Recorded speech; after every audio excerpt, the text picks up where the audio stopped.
There's a lot of talk about smart things, smart society, smart universities and things like that. And of course, learning analytics and big data will have a role to play there. But in itself, I don't think it will make a smarter society as such. But of course, it will contribute to providing more insight in what people are working on. And like I'm very much interested in this notion of open practice where people can just join conversations, take part in what's taking place. And for me, the way I would like to apply something like big data and analytics is to make more visible and make more transparent what it is that people are talking about. If you look at Google, for example, the search engine, that's a clever way of using big data in a way, because you only have to type a kind of search query and you get lots of results, you know, finding more information about the things that you want to know. So for me, it's about getting more insight in what's going on. That's where big data and sort of learning analytics or analytics in general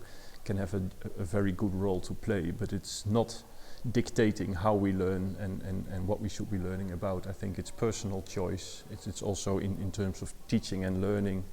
It's about providing much more insight in students' own learning interest. Maybe you can use that kind of information to support and facilitate student learning.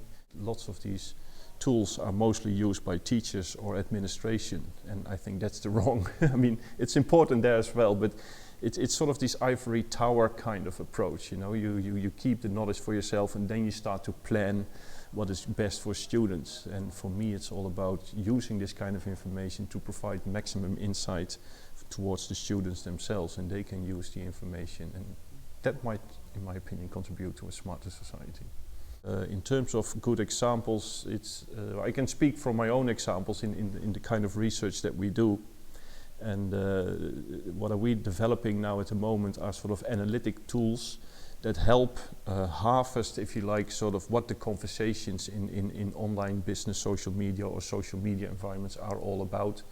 It is already shared and open information, but we try to index it and condense it in such a way that participants can see what the conversation is about, and if they have a match with their own interest, they can then go into those topics and see the people who have been engaged in it. So it's a way of making things open and transparent, but also being more selective about, okay, what online group to join to engage in and to start sharing information and building knowledge together.